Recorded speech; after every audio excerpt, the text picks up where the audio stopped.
हमने देखा कि ऑक्सीडेशन क्या है, यानी जिसमें ऑक्सीजन ऐड हो रहा हो। तो डेली लाइफ में हमें ऑक्सीडेशन के कौन कौन से इफ़ेक्ट देखने को मिलते हैं।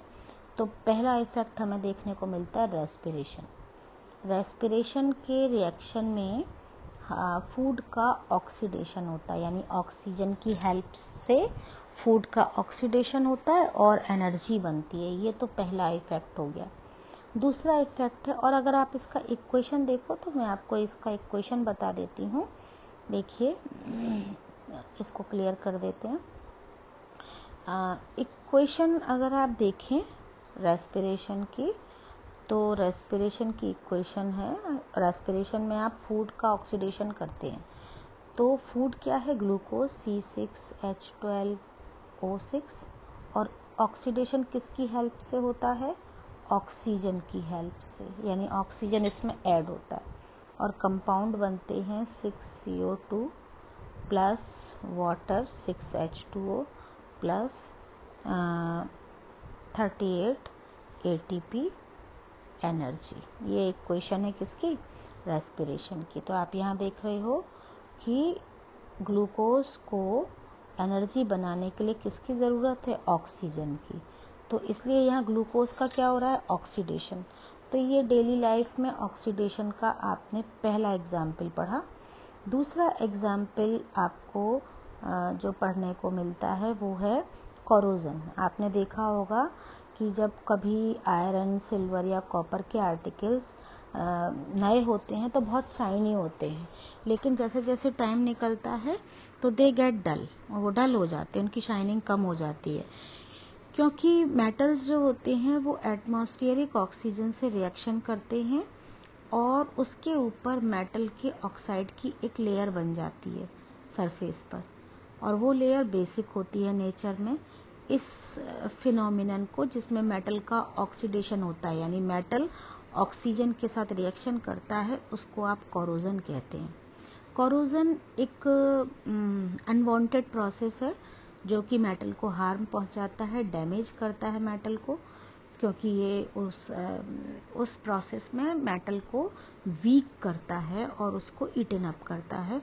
सो कोरोजन एक हार्मफुल प्रोसेस है जिसमें कि मेटल को डैमेज होता है। इसीलिए जो आपकी car body, bridges, iron railing, ships और ये इस तरह के जो मेटल के ऑब्जेक्ट्स होते हैं उनको कोरोजन के प्रोसेस से बहुत नुकसान होता है या डैमेज होता है। तो इसका एक बहुत अच्छा एग्जाम्पल आप देखते हो अपने डेली लाइफ में, that is rusting of iron. Rusting यानी आयरन में जंग लगना, कॉमन वर्ड में आप इसे जंग लगना बोलते हो। तो रस्टिंग ऑफ आयरन में आयरन जो है वो एयर और मॉइस्चर, एयर में क्या है, ऑक्सीजन, तो एयर की ऑक्सीजन और मॉइस्चर से ये आयरन रिएक्ट करता है और उसके ऊपर रस्ट बन जाती है। Rust is a brown colour substance और वो आयरन ऑक्साइड है। तो वो जो लेयर है वो उसके ऊपर रेड ब्राउन कलर की लेयर डिपॉजिट होने लगती है, जिससे कि आयरन जो है वो वीक होता जाता है। तो जो आयरन के ब्रिजेस या इस तरह के स्ट्रक्चर्स होते हैं, तो रस्टिंग के प्रोसेस से उनको बहुत डैमेज होता है। तो अगर आप रस्टिंग देखेंगे तो रस्टिंग का फॉर्मूला है, यहाँ देखिए आप, दिस इज आयरन मेटल और ये ऑक्सीजन है जो कि एयर में प्रेजेंट है, और यहाँ पे एयर में जो वाटर प्रेजेंट है यानी मॉइस्चर। तो ये तीनों आपस में रिएक्शन करते हैं और रिएक्शन करने के बाद यहाँ पर अगर आप देखो तो ये रिएक्शन करने के बाद एक कंपाउंड बनाते हैं। थोड़ा सा आपको मैं थोड़ा एनलार्ज करके दिखाना चाहती थी। तो देखिए ये देखिए कंपाउंड बनता है Fe2O3 यानी फेरस ऑक्साइड, और उसमें वाटर के मॉलिक्यूल्स इनकॉर्पोरेट होते हैं। So this is the formula of rust. Exam में बहुत पूछा जाता है कि रस्टिंग ऑफ आयरन की इक्वेशन दीजिए या रस्ट का फॉर्मूला बताइए, तो ये रस्ट का फॉर्मूला है। तो ये भी ऑक्सीडेशन का एक एग्जाम्पल है, और rusting of iron is also a type of corrosion. तो कोरोजन का ही एक टाइप है। अब हम इस रस्टिंग को कैसे प्रिवेंट कर सकते हैं, कैसे रोक सकते हैं। तो यहाँ पे पहले एक और मेथड दिया हुआ है, that is corrosion of copper. Copper का भी कोरोजन होता है।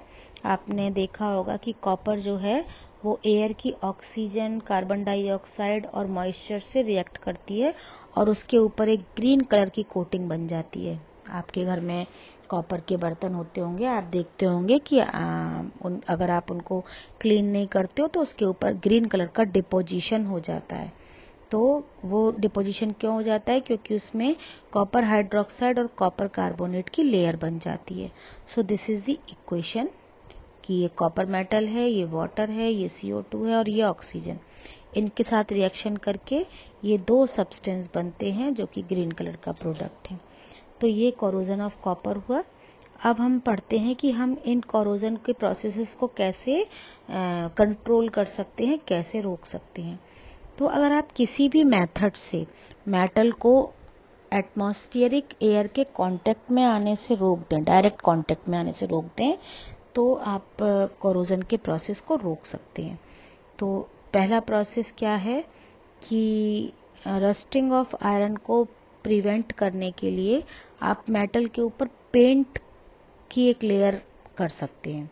आपने देखा होगा आपके घर में कूलर होते हैं तो आप उनके ऊपर एक पेंट की कोट कर देते हो। तो उससे क्या होता है कि जो मेटल है वो डायरेक्ट एयर के कांटेक्ट में नहीं आता और रस्टिंग नहीं हो पाती। तो पहला प्रोसेस हो गया पेंटिंग। दूसरा प्रोसेस है कि आप उसके ऊपर एक जिंक की लेयर अप्लाई कर दें, यानी एक थिन फिल्म जिंक की अप्लाई कर दें और इस प्रोसेस को आप गैल्वेनाइजेशन कहते हो। इस प्रोसेस से भी जो आयरन है वो डायरेक्ट एयर के कांटेक्ट में नहीं आता, जिंक आता है उसके कांटेक्ट में। तो रस्टिंग ऑफ आयरन के प्रोसेस को प्रिवेंट किया जा सकता है with the help of galvanisation. अब हम आते हैं नेक्स्ट ऑक्सीडेशन के प्रोसेस पर, दैट इज रेंसिडिटी। रेंसिडिटी क्या है? आपने देखा होगा कि आपके घर में अगर फ्राइड फूड है, जैसे घर में कोई स्नैक्स बनते हैं या तो उनको अगर आप बहुत दिनों तक रख देते हैं तो उसमें एक फाउल स्मेल आ जाती है।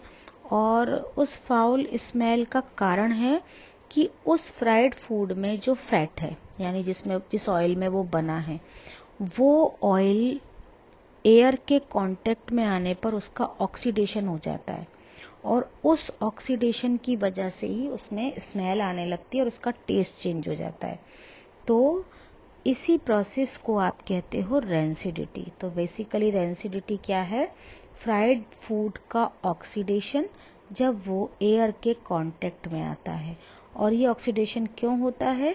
क्योंकि एयर में जो ऑक्सीजन होती है वो उस फ्राइड फूड के ऑयल के साथ रिएक्शन करके उसको ऑक्सीडाइज कर देती है।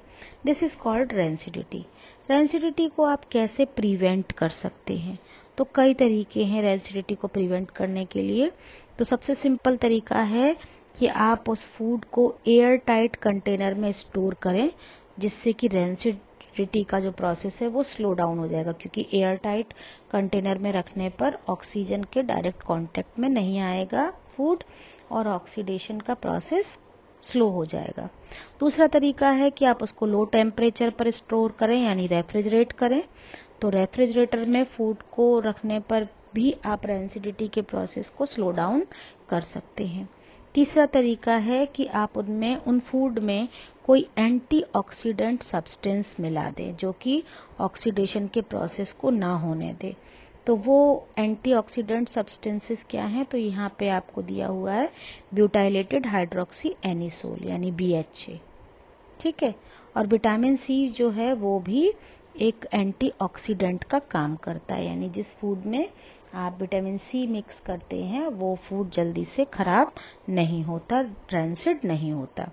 और लास्ट तरीका है कि अगर आप जिस जगह पर उसको स्टोर कर रहे हैं वहां से ऑक्सीजन को निकाल कर उस कंटेनर में कोई और गैस डाल दें, जैसे नाइट्रोजन गैस, तो भी ऑक्सीडेशन का प्रोसेस स्टॉप हो जाएगा, क्योंकि तब फूड जो है वो ऑक्सीजन के कांटेक्ट में नहीं रह पाएगा। जैसे आप चिप्स का पैकेट देखते हो तो उसमें चिप्स के पैकेट में आप देखते हो कि बहुत समय तक दुकानों पर वो रहते हैं और ख़राब नहीं होते, जबकि उसके अंदर फ्राइड चिप्स होते हैं। तो वो क्यों सही रहते हैं? क्योंकि उन पैकेट्स में ऑक्सीजन को निकाल करके वैक्यूम करके उसमें नाइट्रोजन गैस फिल कर दी जाती है, तो इसीलिए वो फूड रेंसिड नहीं होते। वो अंकल चिप्स या जो भी आप लेज वगैरह जो भी खाते हो वो रेंसिड नहीं होते। So this is all about the chapter and your chapter is completed. Thank you.